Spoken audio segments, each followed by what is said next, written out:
Boa noite, mais uma vez, sejam bem-vindos, coisa boa, casa cheia, acho que esquentou um pouquinho, o pessoal começa a ficar mais animado, né? Joana, eu vou pedir a Joana para fazer a leitura da página inicial. Boa noite a todos. Eu leio uma mensagem do livro Vida Feliz, psicografado por Divaldo Franco, ditado pelo espírito Joana de Anjos. Cuida-te, para que o pessimismo e a revolta não se agasalhem os teus sentimentos, anestesiando ou exacerbando os teus nervos. Reconsidera atitudes e ocorrências desagradáveis, revestindo-te de bom ânimo e prosseguindo imperturbável. O teu estado de espírito muito contribui para o resultado das tuas aspirações e dos teus atos. Quando encetas uma tarefa,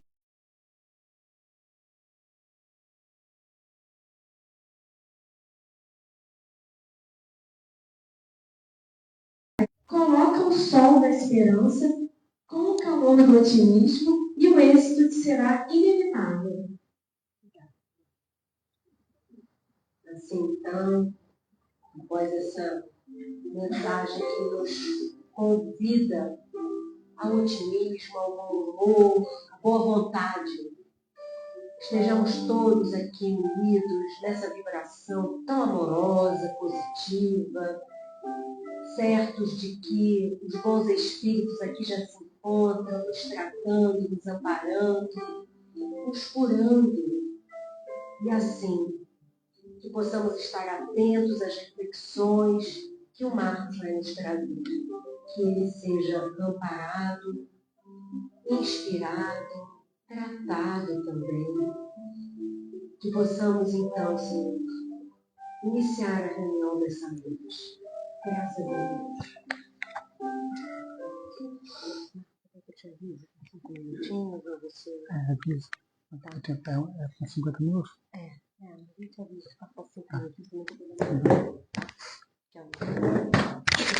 Acho que tem esse daqui? Não, esse é para o Instagram. Ah, tá bom. Esse é para a gente. Tudo bem, tá ok. Se você tiver alguma coisa que ficar sabendo. Não, tudo bem. Gente, boa noite. Um prazer muito grande estar aqui com vocês, com a Andréia, atender o pedido dela. Uma correria muito grande para chegar aqui, né? Quase que eu achava que não conseguiria chegar. Ontem eu achei, acabou a palestra, já foi, não vai dar para mim ir. Acho que vou ficar internado no hospital. Mas no final deu tudo certo e a gente está aqui. Vou falar sobre um tema muito interessante, que é as curas do Cristo e o Espiritismo. É um tema muito interessante, né? Porque quando a gente vai falar de curas, hoje nós temos aqui 30, 40 pessoas, porque o Marco vem falar de curas do Cristo, vem falar, uma palestra.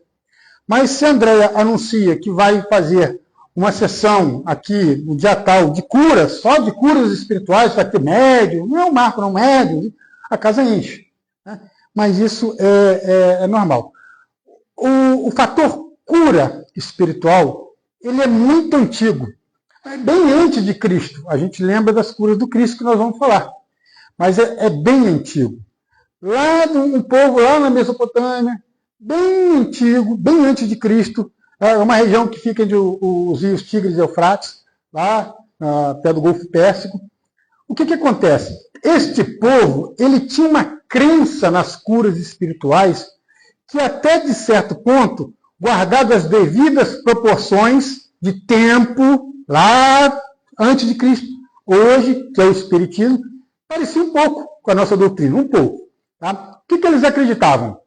Eles acreditavam que as doenças provenientes, né, do povo eram provenientes de espíritos ruins, que poderia ser até alguém conhecido que desencarnou, que não gostava de você, que estava ali para te aportunar, jogar uma doença, uma dor de cabeça, uma dor de dente, um mal-estar, ou até deuses que iriam impor uma doença mais grave para você, uma lepra da época, que hoje é hanseníase, uma paralisia, uma cegueira. E toda vez que alguém ficava doente, o que eles faziam? Eles primeiro chamavam os chamados, famosos na época, magos ou exorcistas. O que eles eram? Na verdade, eram médiuns. A maioria, lógico que tinham charlatões, como até hoje tem, normal. Mas eram médiuns de hoje que eram chamados de magos ou exorcistas. Eles chamavam essas pessoas para fazer uma limpeza espiritual, porque eles acreditavam que a doença estava no espírito, não no corpo. Então, o mago chegava lá, fazia a limpeza espiritual, aí depois vinha o médico material, que eram os médicos da época, material, certificados da época, né? E faziam lá, davam a sua receita, com as curas de plantas, pomadas, chás, etc. Mas primeiro tinha que haver a cura do espírito. E uma coisa interessante era que alguns magos ou exorcistas daquela época também eram médicos oficiais, como acontece hoje. Você vê muitos médicos que vêm para casa de espírito, são médicos, normal. E eles faziam as duas coisas. Mas esses médicos oficiais, primeiro eles vinham como magos, como exorcistas, como médios, limpavam e depois eles vinham, davam a receita material. Eles acreditavam muito nisso. Muito que a doença era proveniente do espírito. E a gente sabe, na doutrina espírita, que muitas das vezes, muitas doenças, elas vêm realmente provenientes do espírito. Já vem aquela marca no perispírito, né? Você tem outras nós adquirimos aqui mesmo, com a nossa teimosia, etc. Bom, viajamos no tempo, lá na Mesopotâmia, lá antes de Cristo, só que nós viemos aqui falar das curas do Cristo. Então eu selecionei 3 curas do Cristo, que eu achei, não que as outras não são importantes, mas que não dá para falar tudo, né? Então eu selecionei 3 curas que eu achei muito importantes, para que a gente tenha uma noção do que o Cristo queria com essas curas. 2 delas vocês encontram nos evangelhos, e uma delas você não encontra no evangelho. É contada nesse livro aqui, A Eterna Mensagem do Monte, pelo espírito de Leão Tolstói, médium Célia Xavier de Camargo, Leão Tolstói, que viveu na época de Cristo, não entendeu a mensagem dele. Não entendeu. Foi entender algumas encarnações depois. E aí ele, se lembrando de algumas passagens do Cristo, ele vem relatar nesse livro algumas passagens que não estão no Evangelho. Eu selecionei uma muito bacana. Vamos para a primeira cura do Cristo? Bom, a primeira cura do Cristo Jesus veio curar. Ninguém curou mais do que Jesus. Ninguém. Nenhum médico curou mais do que Jesus. Ele curava sempre. E ele utilizava a cura para quê? Porque se Jesus resolvesse falar só por falar, muitas das vezes ninguém o escutaria. Mas quando ele vem com o dom da cura e começa a ficar famoso, todo mundo... Por quê? Porque hoje nós somos doentes. Mas nós temos farmácias populares, nós temos UPA, nós temos postinhos, né? Hospitais, planos de saúde, SUS, e nós somos doentes. Ontem eu estava no hospital, até 2 horas da manhã. Somos doentes. E que dirá naquela época de Jesus? Então, qualquer um que falava que está curando, olha, a multidão ia atrás. Então, era a maneira de Jesus cevar, jogar a isca lá, para ele poder passar, difundir o seu evangelho. Tanto que Jesus, muitas das vezes, depois que ele pegou, ele pregava para a multidão, depois ele curava. Nós vamos ver isso aí. Era uma maneira dele poder difundir. Senão ele ia ficar falando para as paredes, que o povo era doente. Ia seguir um outro que falava que curava. Nós precisávamos disso, que ele utilizasse essa técnica. A primeira vai ser a ressurreição de Lázaro, que está em João, capítulo 11, versículo 1 a 54. Jesus estava pregando na Pérea, fazendo suas pregações, suas curas normais, quando de repente chega mensageiros vindo de Betânia, né, mandados por Marta e Maria. Olha, o seu amigo está doente. Jesus já sabia, todos sabiam que era Lázaro. Por quê? Porque Lázaro e as irmãs Marta e Maria eram muito íntimos de Jesus. Jesus utilizava a casa de Lázaro como ponto estratégico das suas idas e vindas de pregação. Parava-se ali, pernoitava, alimentava os discípulos. Lázaro era muito íntimo, se gostavam demais. E quando Jesus recebe essa notícia de que Lázaro estava doente, ele estava 2 dias de Betânia. Estava na Pérea. Tá? Então, o que acontece? Todos achavam, não, Jesus é correndo para lá. O homem está doente, é amigo dele, nosso amigo. Mas Jesus faz que não entendi, não tem problema não, Lázaro dorme. E todos acharam muito estranho, pelo amor, pela simpatia, pela amizade. Ele dá importância a tantas pessoas e não estava dando a importância para um recado que veio de urgência de Lázaro. Mas Jesus sabia de tudo. Jesus passou 2 dias ainda pregando na Pérea e curando. Quando todos não achavam mais, haviam esquecido o assunto, Jesus anuncia que iria para Betânia para ver Lázaro. 2 dias depois, né? E eram mais 2 dias de caminhada. E ficaram todo mundo espantados. Só agora. E um detalhe muito importante. Pérea fica ali bem perto, mas bem pertinho mesmo, tá? De Betânia. Tá? Onde ela estava, onde ele estava. E Betânia era do lado de Jerusalém. Lugar onde Jesus já havia sido expulso, escorrachado de lá, que estavam já querendo pegar ele para poder prender, fazer qualquer coisa com esse homem, isso está incomodando. Então, voltar para lá trouxe um pouco de receio, de medo de quem o acompanhava, dos discípulos. Mas ele falou, gente, calma, bem tranquilo, sereno. Lázaro dorme e a gente tem que voltar. Não é chegada a minha hora. Calma. E aí eles voltam 2 dias de caminhada. Chegando lá, ele se dirige à casa do amigo. Né? Normal. É recebido por Marta e Maria. Marta, chorosa, diz, mestre, se estivesse aqui, tudo isso não teria acontecido, meu irmão não teria morrido. Mas sei que tudo o que pedires a Deus, ele concederá. E Jesus responde novamente, Lázaro dorme. Me levem até o local do sepultamento. Aí, Marta chorosa, Maria também. Ele vai lá fazer uma grande homenagem para o grande amigo, já que ele não chegou a tempo. Vamos, claro que vamos. E saiu todo mundo até o local do sepultamento. Chegando lá, em frente, Jesus olha e diz para os homens em volta, retirem a pedra sepulcral. E aí, Marta, mestre, Jesus, já são 4 dias, sepultamento, já cheira mal, já deve estar cheirando mal, vai abrir. E ele pergunta, você crê em mim? E a Marta engole o choro e diz, creio. Então retirem a pedra sepulcral. E aí retiram.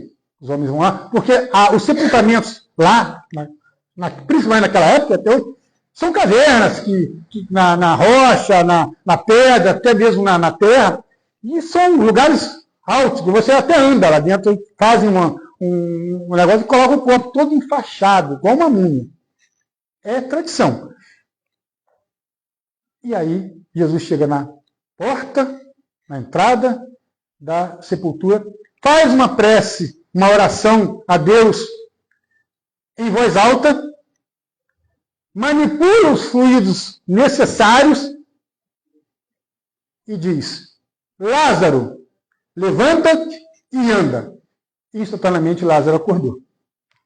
E, sem entender nada, né, todo enfaixado, e aí ele pede para retirarem as talas, né, todas aquelas faixas para que ele pudesse se movimentar melhor.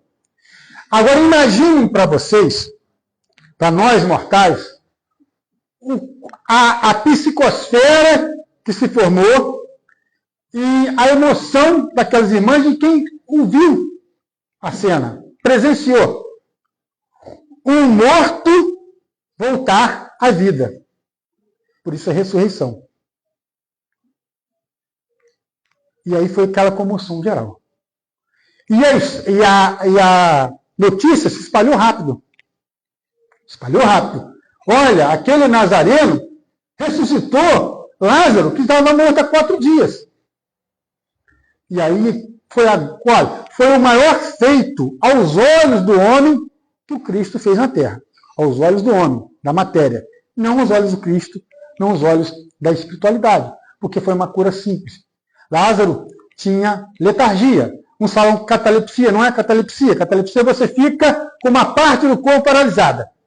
Letargia você fica com todo o corpo paralisado, como se estivesse morto. Isso era muito comum na época. Já aconteceu também na nossa época. E não existia aparelhos suficientes para detectar. Então Jesus simplesmente já sabia que ele estava dormindo. Letargia, você fica a respiração muito pequena, os órgãos ficam praticamente quase funcionando, mas em marcha lenta. Você não consegue detectar olho nu, a um exame olho nu. Ele sabia disso, ele simplesmente manipulou. Simplesmente manipulou essa doença. E muitos foram sepultados vivos. E até pouco tempo, nós tivemos um cantor na década de 60 que foi, né? Todo mundo aqui no Brasil. Tivemos uma criança na Argentina uns 2, 3 anos atrás, que também acordou, estava em estado letárgico. Tivemos vários casos. Hoje é mais difícil porque você tem os aparelhos para detectar. Por isso que hoje, muitas das pessoas, você conhece muito, têm pavor de ser enterrados vivos. Tem medo de ser enterrados, porque já foram enterrados vivos uma vez no passado. Uma encarnação passada. Você viu aquela pessoa, uma reportagem do SBT Repórter, que passou muitos anos atrás de um senhor, já devia ter os seus 60 e poucos anos, que ele construiu a sepultura dele, que era, você ficava em pé, que era grande, e com todo aparelhado, que se ele morresse e voltasse, ou seja, de repente ele não morreu, pensaram que ele morreu, tinha um sino, uma cordinha que ele ia tocar o sino, o caixão dele podia ser lacado, ele podia fazer assim, ele ficava em pé, e ainda tinha um celular, com bateria para 2 dias, que se ele acordasse, ele ligava para a família. Eu não morri não, estou aqui, vem me buscar no cemitério. Isso é medo de ser enterrado vivo, porque já passou por essa experiência a encarnações passadas. Inclusive, naquela época, você morresse 10 horas da manhã, 11 horas da manhã, 9 horas da manhã, 2 horas da tarde, você teria que ser enterrado até as 6, antes do anoitecer. Então, era coisa muito rápida. Muitos eram enterrados vivos. E Lázaro, na verdade, não estava morto. Jesus falou, Lázaro dorme.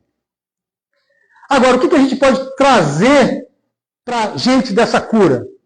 Porque o importante não foi Lázaro voltar. Mas Jesus deixa um ensinamento para a gente fora da matéria. É que quando Jesus fala, retirem a pedra sepulcral, levanta-te e anda. Quantas vezes nós precisamos, às vezes, de uma doença para tirar a pedra sepulcral de cima da gente, que não faz a gente andar. Hoje não vou naquela sua campanha porque está chovendo. E amanhã não fui também não vou porque está com sol. Muitas situações que vocês são chamados, que nós somos chamados a testemunhar em prol do Evangelho, e que a gente coloca uma pedra no caminho. E a gente não anda. E às vezes é necessário uma doença chegar para falar, então levanta-te e anda agora, que a pedra está aí. Levanta-te e anda. Chegou a sua hora, chegou a nossa hora. Você tem que fazer alguma coisa, o tempo está passando. O tempo está passando. Então, é este ensinamento que a gente deve trazer para a gente. Não é ressuscitou, não ressuscitou. Porque quando você morre efetivamente, as células desintegram. Jesus não seria o primeiro a ir contra a sua própria natureza, feita pelo próprio Deus. Não. Ele não ressuscitou. Ele falou, Lázaro, dorme. A segunda, tá? A segunda aqui, vamos falar, que é para mim, uma das mais bonitas. Mais bonitas.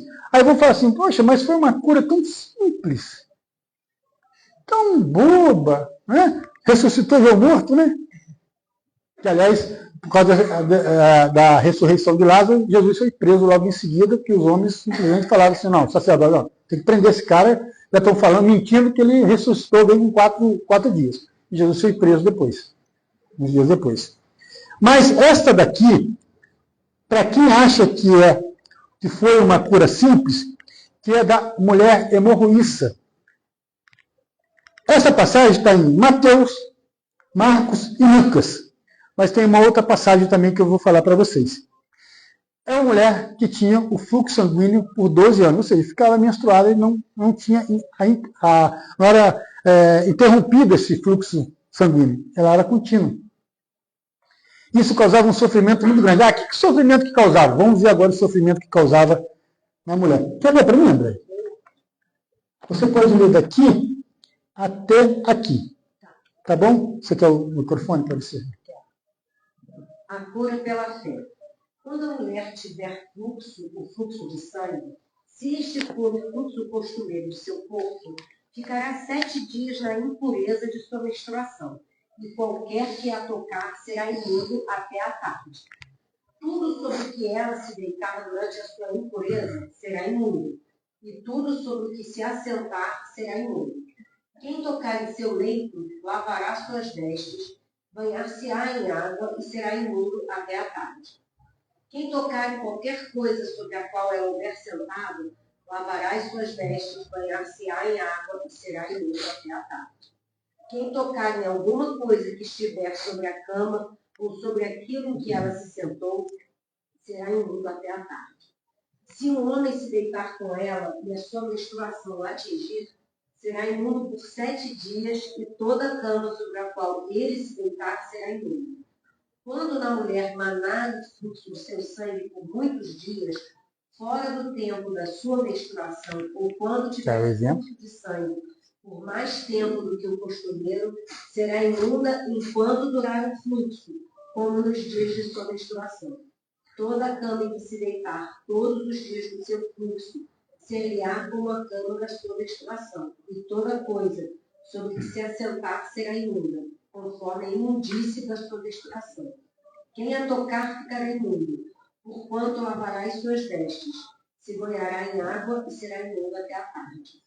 Quando cessar o fluxo, então se contarão 7 dias e depois será limpa. Ao 8º dia tomará 2 bolas ou 2 pombinhos e os trará ao sacerdote à porta da tenda da congregação. Então o sacerdote oferecerá um para a oferta pelo pecado e o outro para o holocausto. O sacerdote fará por ela expiação do fluxo da sua impureza perante o Senhor. Maria. Olha, isso daqui é lei. Aliás, essa é a lei que ainda impera em alguns lugares até hoje. Exatamente. Isso está em Levítico, está na Bíblia, tá, né? Isso aqui não está inventando, não foi o Simonetti que inventou, não. O livro Tua Fé Te Salvou, não. Isso aqui está em Levítico capítulo 15, versículo 19 a 30. E outras coisas também. Você comia certos animais como porco, lebre, camelo.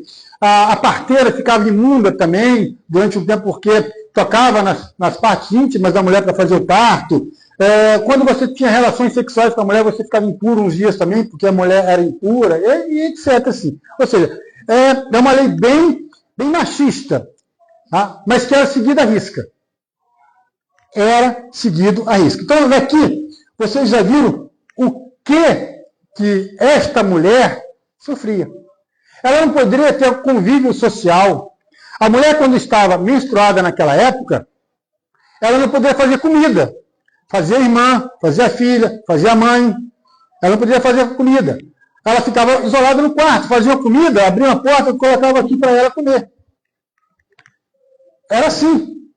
Imagine esta mulher, esse tempo todo, com fluxo sanguíneo. Ela não tinha convívio social. Vivia triste, isolada. Sofria muito. Marco, detalhe, né? Era imunda. Era imunda. O termo que se usava era esse, era imunda. Esse termo imunda, impura, imunda, seria impura. a mulher estava impura, ela estava em pecado. Por quê? Por que ela estava em pecado quando ela ficava menstruada? Porque ela não, quando a mulher ficava menstruada, né, ela não está cumprindo o seu papel para que ela veja ao mundo. Qual era o papel? Ter filhos. Se ela ficou menstruada, ela não engravidou. Então ela não está cumprindo o seu papel de procriação. Por isso, essa lei. Então ela ficava imunda, impura. Esse é o que eles relatam, esse é o entendimento que eles dão. Então, o preconceito contra a mulher era muito grande. Então, esta mulher que no Evangelho de Nicodemos, aquele mesmo que foi lá conversar com Jesus, ele também tem um evangelho, só que é apócrifo. Ou seja, não foi considerado pela igreja tradicional, só aqueles 4, né? Os outros foram rejeitados. Mas ele, junto com Marcos, Lucas e Mateus, ele também conta essa passagem, só que com detalhe. Ele dá nome à mulher. Os outros não daram. Porque nem deram nome, não quiseram dar para a mulher. O nome é Verônica. Então, Verônica, que sofria tudo isso, um belo dia, ela ouve falar que vai vir um tal de Jesus que curava cegos, paralíticos e etc. Iria passar por ali, fazer pregações também, curas. Ela falou, não, peraí, esse homem já até ressuscitou, já fez curar o meu fluxo sanguíneo, é fácil para ele. Eu vou lá, tá com esse homem. Ele vai passar aqui amanhã? Vou lá. Só que ela lembrou de uma coisa. Ela era impura. E ela acreditava nisso, porque ela foi desde pequena criada a tradição que ela era impura quando ficava menstruada. Como que uma mulher impura poderia se dirigir ao homem, ainda mais um homem que fazia cura, um homem que estava sendo importante? Era um pecado muito grande, um crime, e ela poderia ser penalizada com isso. Isso criou receio. Mas ela, quando a mulher tem determinação, né, ela falou assim, não, peraí, eu não preciso falar com ele. Se ele é todo poderoso assim, só com a minha fé, eu vou lá, toco só na túnicazinha, na pontinha da túnica dele, eu tenho certeza que eu vou ser curada. É a fé de Verônica. E assim ela foi no dia seguinte. A multidão, lá, todo mundo querendo ver Jesus, falar com Jesus, e ela foi devagarzinho, com a mão recolhida para não tocar nas pessoas e passar a impureza que ela acreditava que tinha para os outros. Ela foi, até o momento que ela conseguiu ficar no meio da multidão, atrás de Jesus. E aí ela fala, é agora. Este é o momento. Ela estica a mão e toca na pontinha da túnica de Jesus. Imediatamente, ela sente o fluxo sanguíneo estancar, parar, instantaneamente. E ela toma aquela e fala assim, gente, eu estou curado. Eu estou curado. E ela ficou nesse dia, eu estou curado. Mas aconteceu um problema. Jesus estava andando, parou. Sem olhar para trás, perguntou, quem me tocou? Ela ficou quieta. Se souberem que foi ela, pode dar problema. Ninguém falou nada, até porque tinha muita gente. E Jesus perguntou novamente, quem me tocou? De mim saiu o poder. E aí um dos discípulos falou, mestre, mas como vou saber tanta gente com empurra danado? Como eu vou saber quem te tocou? E aí, Verônica, que estava provando-lhe que era uma mulher, apesar dos problemas físicos dela, que hoje um ginecologista poderia, com antibiótico, sanar esse problema rapidamente, com todo o problema dela, se mostrava o quê? Uma mulher corajosa. E ela vai para frente de Jesus, ajoelha e fala assim, fui eu. Os homens olhando assim, já conheci, fui eu. E eu fiz isso Por conta aí contou toda a história dela, dos 12 anos, do sofrimento, do isolamento, da falta do convívio social. E acabou de contar e ficou ali ajoelhado e falando, bom, aguardar a sentença desse homem, que Jesus tinha todo o direito de condená-la, apedrejamento, etc. Manda prender, porque ela fez uma ofensa sendo impura. E ela esperava isso. Foi quando Jesus levantou ela, abraçou com carinho, disse, filha, tua fé te curou. Vá em paz. E ela tomou. Esse homem não quis me condenar, me curou e ainda mandou ir em paz. A partir daquele momento, ela passa a seguir Jesus para onde ele vai. Escutar seus ensinamentos. Não abandonou. Não abandonou. Porque muitos que eram curados iam embora, né? Feliz da vida, nunca mais. Acabou. Não. Ela ficou ali. Dentro dos seus limites de mulher, mas ficou. Que eram na época, né? Mas a história não acaba aí. Depois da ressurreição de Lázaro, os sacerdotes se revoltaram, prenderam Jesus, julgaram ele e condenaram ele à crucificação, a pior das mortes da época. Colocam aquela madeira horizontal para levar até o monte das caveiras, para ele ser crucificado. Porque você não levava a cruz inteira. A parte vertical já ficava pregado lá. O condenado levava a outra parte, a horizontal. E eles carregando aquilo, aí bateram em Jesus, cuspiram, chicotearam, colocaram aquela coroa de espinhos que rasgou a testa de Jesus e o sangue escorria. Um determinado momento, ele cai, cansado, esgotado. Os soldados fazendo aqueles cordões de isolamento, aquela coisa toda, o povo olhando, de repente passa por baixo do cordão de isolamento, enfrentando todo mundo, uma mulher. Essa mulher, ela vem com uma toalha branca na mão, se ajoelha e limpa a face do Cristo. É Verônica. Ela simplesmente ignora todos os soldados, o que poderia acontecer com ela. E vai lá, se ajoelha e limpa. O fluxo sanguíneo escorria do rosto de Cristo. Provando ali que ela não havia sido curada, como muitos, do corpo, mas também do espírito. Ela não havia tocado só no Cristo, mas ela também foi tocada pelo amor, pelos ensinamentos do Cristo. E que a fé dela, que fé, hein? Era Verônica, aquela mulher, dando ali o seu testemunho de que nela o Cristo conseguira o seu maior objetivo, que era a cura espiritual, a cura do espírito, do seu entendimento, da sua pregação. Verônica não voltaria mais em encarnação nenhuma ter o fluxo sanguíneo contínuo. Passou. Se a gente tivesse fé de Verônica, né?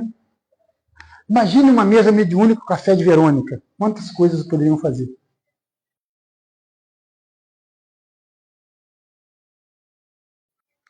De olho no relógio. Gente, vamos para a última. Essa daqui está no livro Eterna Mensagem do Monte. É logo o primeiro. Chama-se O Paralítico.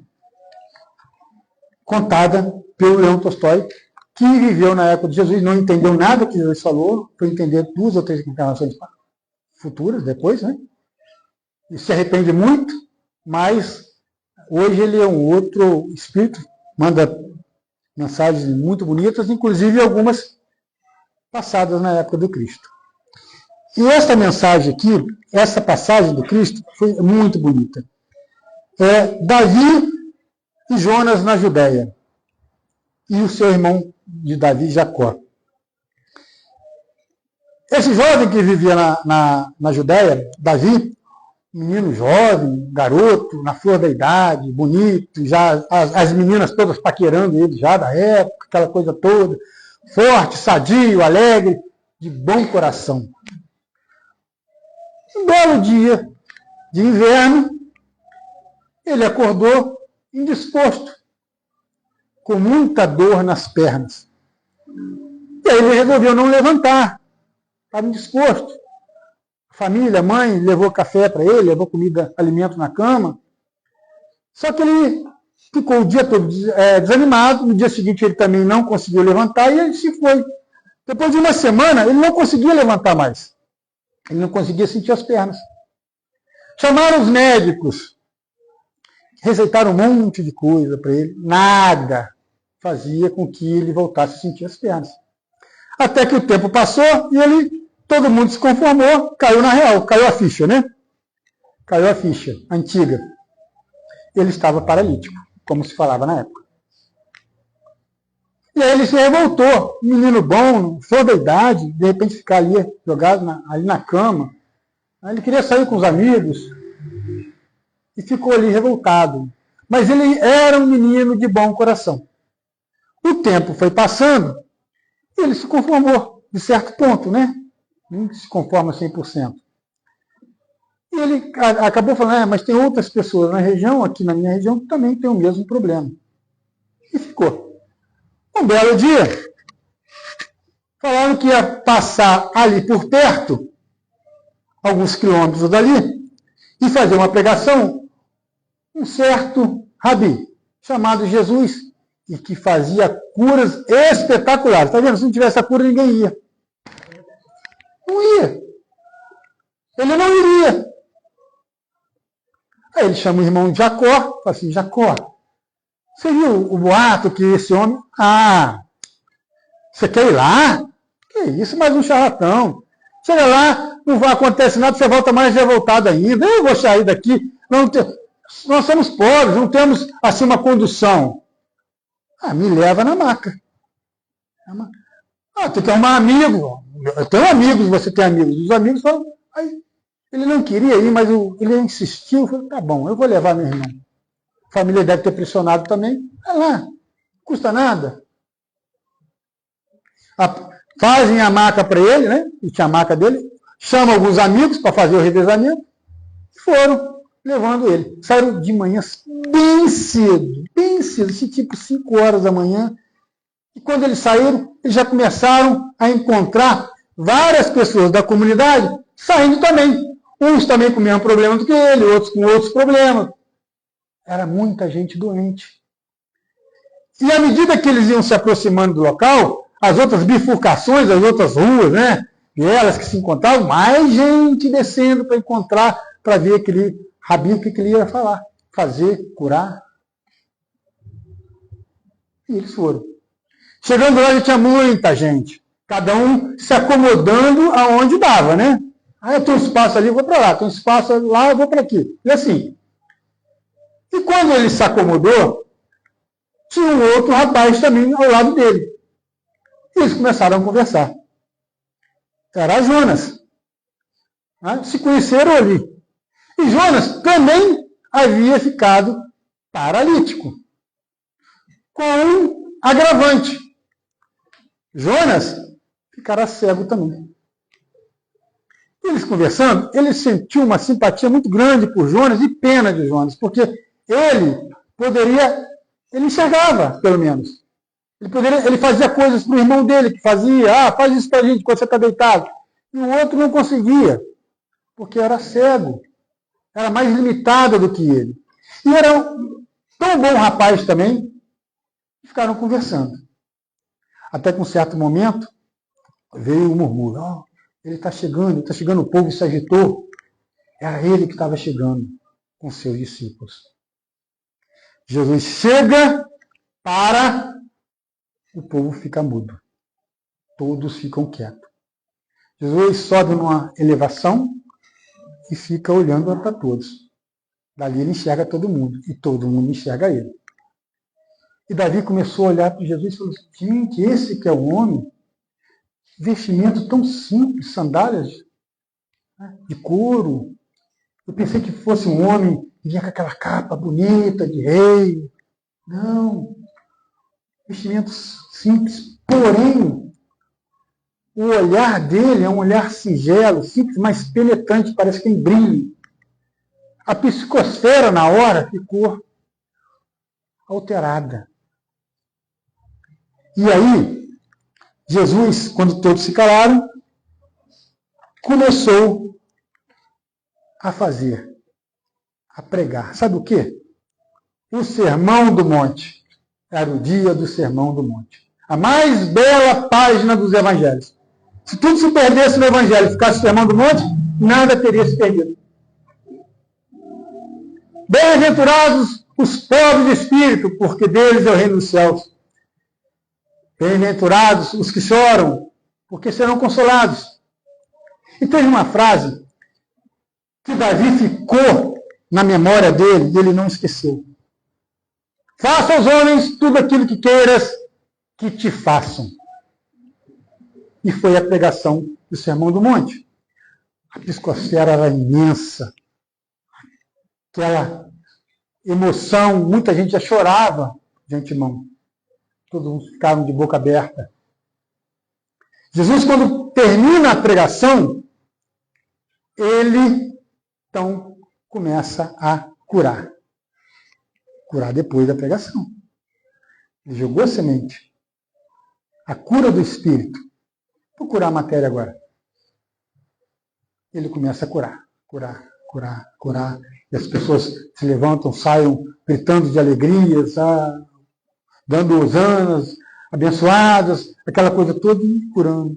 Já curava por horas. Quando ele chega perto de Davi, vem aquele discípulo muito simpático, muito Pedro. O mestre está cansado. Só vai curar apenas mais uma pessoa, mais ninguém. Ele precisa descansar. E neste momento, Jesus está simplesmente de frente a Davi. Davi fica emocionado por ser curado agora. Quando Jesus chega perto dele, ele lembra daquela frase que tocou a ele: faça aos outros tudo aquilo que queres que te façam. Ele lembra de quem? De Jonas, que está ao seu lado. Os dois não eram companheiros ali, conversando? Que além de paralítico, era cego. Tinha mais necessidade do que ele. Parecia que ele tinha entendido a mensagem do Cristo, né? Parece que ele já tinha sido curado. E aí ele olha para os olhos de Jesus, Jesus o fita. Ele foi transmissão de pensamento. Ele só olha para Jonas, para Jesus, olha para Jonas e aponta. Sem palavras. Jesus passa por ele, coloca levemente a mão na cabeça de Davi e vai em direção a Jonas. Olha para Jonas, Jonas sem saber o que estava acontecendo, porque era cego também. E diz: levanta-te e anda, estás curado. E nesse momento, Jonas começa a sentir um formigamento, tipo um formigamento nas pernas, os olhos que não enxergavam nada, começa a ver alguma coisa embaçada, ele começa a notar que ele estava o quê? Ele estava sentindo as pernas e começando a enxergar. Ele estava sendo o quê? Curado. E ele começa a gritar de alegria. E começa a gritar: Hosanas, Hosanas, as minhas pernas, Hosanas, os meus olhos. E Jesus se retira e vai embora com os seus apóstolos. Todos que estavam sendo curados, nem todos, mas todos que foram curados, estavam todo mundo indo embora. O Jonas foi embora também, e o irmão Jacó, com seus amigos, recolheram Davi na maca e voltaram com ele para a sua residência, humilde residência. Sendo que Jacó, inconformado com a atitude do irmão, eu não acreditava nele. Aí eu venho aqui, vejo toda essa maravilha, e quando chega na vez do meu irmão, ele passa a vez para outro. Está eu carregando ele de novo nas costas. Mas Davi não estava prestando atenção em todas as blasfêmias do seu irmão. Ele só pensava na mensagem do mestre que o tocou. Ele se sentia um outro homem. Um homem agora iluminado. Entendendo até a sua situação. Ele não estava mais preocupado com as pernas. Ele não conseguia entender aquele sentimento. Mas que ele estava feliz. Eles voltaram para a casa. Quando ele entrou no quarto, que o seu irmão foi colocá-lo no quarto, que foi tirado da maca, ele sentiu algo diferente. Ele sentiu que ele estava conseguindo ficar em pé. Que ele estava sentindo as pernas. Engraçado. Aquele formigamento, aquela coisa. Ele ficou, me deixa em pé. E ele consegue ficar em pé. Consegue mexer as pernas. E ele nota. Eu fui curado. E ele em pé, no quarto, olhando, ele enxerga, ele lembra a fisionomia de Jesus quando ele olhou para Jesus. Jesus o fitou com aqueles olhos serenos, mas um brilho e uma energia intensa. Ele lembra quando Jesus falou: faça aos homens tudo aquilo que queiras que te façam. E ele fala: realmente, eu estou curado. Já estamos na hora, né? Então, para terminar, é uma coisa interessante nessas três passagens, né? Para a gente fechar, a verdadeira cura é da transformação moral, a cura do seu interior, da sua alma. Não só do corpo. Precisamos da cura do corpo, mas não podemos esquecer que a principal cura é a do espírito. Precisamos sair do estado letárgico, tirar a pedra sepulcral que nos impede de progredir, levantar, andar, mas andar ao encontro do Cristo, com a mesma coragem, fé e determinação de Verônica. Não só tocar o Cristo como ela tocou, mas deixar ser tocado pelo seu amor. Como? Como que a gente faz isso? Fazendo aos outros tudo aquilo que queiras que te façam. Eu sei que essa palestra ela causa uma psicosfera também muito intensa, muito gostosa. Isso é muito bom. Os espíritos aproveitam essa energia toda, né, e manipulam também seus fluidos. Então, se alguém chegou aqui com alguma dor de cabeça, algum incômodo, de repente, passou, né? Não fui eu não, né? Mas a energia toda que o Cristo emana toda vez que alguém vem falar sobre ele. Gente, muita paz e muito obrigado. Até breve.